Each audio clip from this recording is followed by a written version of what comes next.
Back when I was in high school, I worked as a pizza delivery driver for Pizza Hut.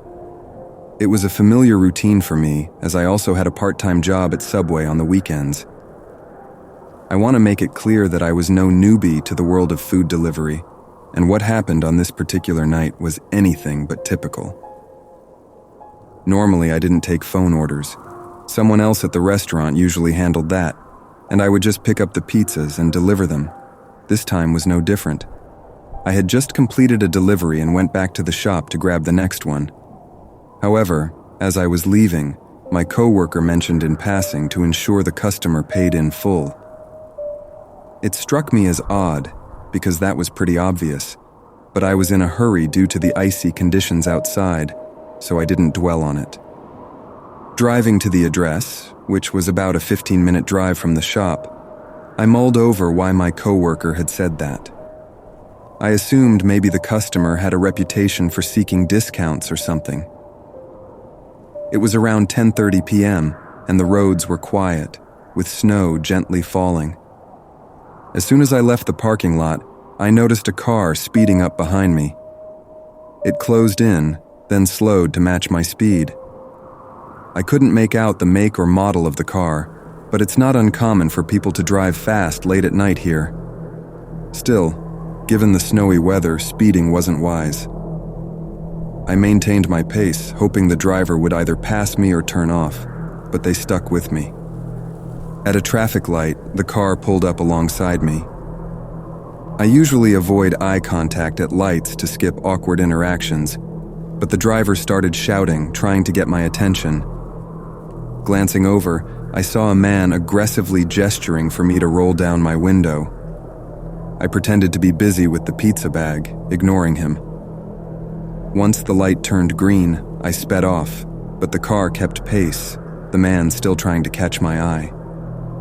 Feeling more irritated than scared, I contemplated turning onto a side street, but wasn't sure about the road conditions. I didn't want to risk getting stuck in the snow with this guy tailing me. Deciding to stick to the main road, I was just a minute away from the delivery address when the man's car suddenly swerved in front of me. I braked hard, skidding slightly on the icy road. Fortunately, the other car slid off the road into the snow, almost turning completely around. My heart was racing as I slowly drove past, seeing the car stuck in the snow. I felt a bit guilty leaving him there, but his intentions seemed far from good. I arrived at the customer's house and knocked several times. No answer. I called my boss, who then tried calling the customer, but there was no response. The house lights were on, adding to my confusion. Then it dawned on me.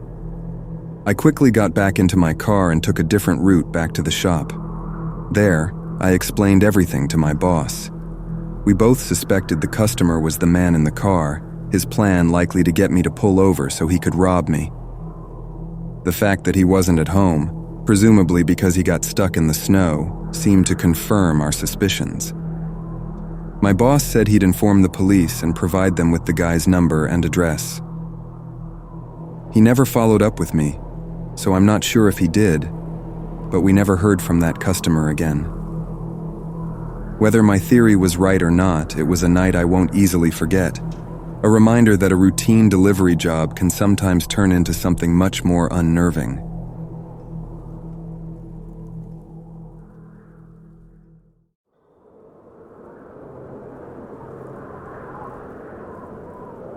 I was in my early 30s when something really scary happened during a walk with my dog Bella. I lived in a quiet suburb, usually a safe place for our nightly strolls, or so I thought. It was around 8 p.m. and everything was quiet, covered in snow.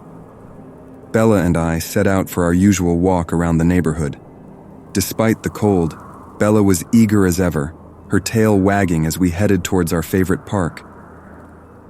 The neighborhood seemed more deserted than usual, maybe because of the cold. The snow had this way of making everything seem extra quiet, almost a bit eerie. Nearing the park, I noticed a car parked further down the street. It was a bit odd, All the lights were off, but I could make out some movement inside. As we walked by the car, I tried not to stare too much. From the corner of my eye, I could see someone in the driver's seat. It seemed like they were watching us.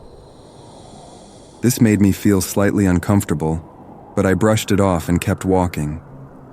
After passing the park, however, the car started up. I glanced back and saw it was now slowly following us. This got me worried. I quickened my pace, hoping it was just a coincidence, but the car stayed right behind us, its headlights eerily off. Starting to feel quite anxious, I decided to take a different turn, hoping to throw the car off. But the moment I switched streets, the car did the same.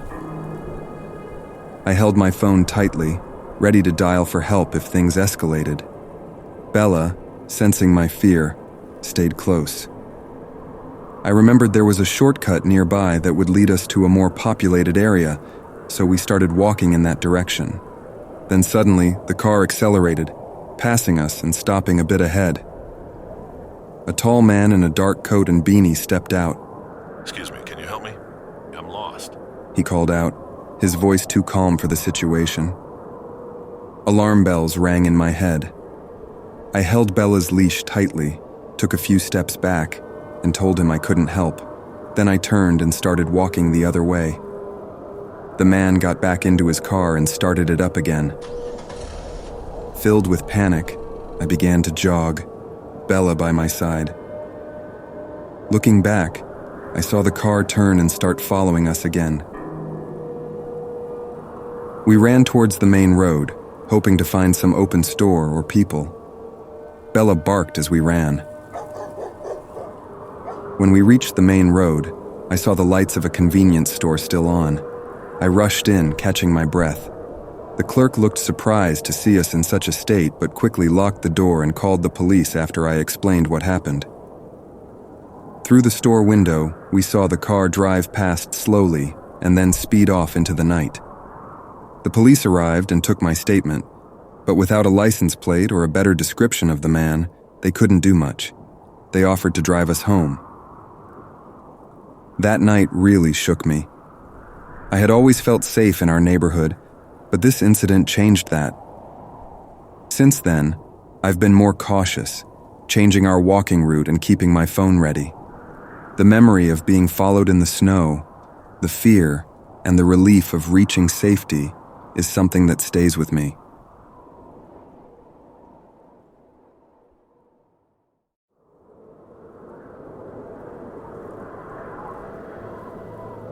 I work as a community patrol officer in a southern neighborhood of Cleveland. Just to clarify, my job isn't like being a cop or anything. I'm 28 and drive a small patrol vehicle around affluent neighborhoods to boost residents' sense of security. It's a common job here, with plenty of wealthy communities near some rougher city areas. My role includes reporting community violations, like overgrown bushes in neighborhoods with strict maintenance rules. It's a bit nitpicky for my taste, but hey, it's a job. I usually work the night shift, from 8 p.m. to 3 a.m. It's an unusual schedule, but that's just how it is. Up until this incident, the weirdest thing I'd encounter would be teenagers goofing off in the parks late at night. But last week, something happened that really shook me. It was around 10 p.m. and the roads were covered with snow. I pulled into a small parking lot to check out what I thought was a broken window on one of the stores. As I walked back to my car, I noticed a hooded figure sitting on a park bench not too far away. Hands in pockets, staring at the ground, just sitting in the snow. I thought maybe he was waiting for a drug dealer or something. I didn't linger, just got back in my car and continued my patrol. The community is large, so it takes about an hour to complete the patrol route. By the time I finished, it was nearing midnight. I was just driving around the neighborhoods when I found myself back near the park. The man on the bench was gone. Out of curiosity, I slowed down to see if he was nearby but didn't spot him. As I passed the dark, empty park, I couldn't shake off this weird feeling. Something just felt off. I kept driving, trying to ignore it, but then I pulled up to a stop sign and saw the same hooded man from earlier, as if he was about to cross the street. He walked into the road, then stopped and turned to face me. He came up to my window, asking for directions to a specific address. I cracked the window slightly and told him I didn't know. His reaction was odd, no emotion, just silence. Then he repeated his question. By now, I was feeling really uneasy. I quickly said I had to go, rolled up my window, and drove off. In my rearview mirror, I saw him just standing there in the snow, watching me leave. I parked down the road to gather my thoughts. The encounter was bizarre, but I wasn't sure if it warranted calling the police. I decided to look up the address he asked for. It was inside the neighborhood I was patrolling, just a few minutes away. Curious, I drove over to the address. The house looked like any other at 1 a.m., lights off, no one outside. I parked across the street and waited. Barely 30 seconds passed before the hooded man appeared, walking towards the house. He knocked on the door a few times, waited, then knocked again. After a minute, someone answered. Suddenly, the man forced his way inside. I was in shock. I quickly called the police but stayed in my car, too scared to intervene. For a few tense minutes, there was no movement. Then the front door burst open, and the man sprinted away down the street. The police arrived 10 minutes later. The homeowner was found inside, unconscious from a brutal beating. The man hadn't stolen anything, and the homeowner didn't recognize him. It was bizarre. The attacker knew the address but seemed to have no motive other than violence. The whole situation was unnerving. It's only been a week since then. I hope more information surfaces and the man gets caught.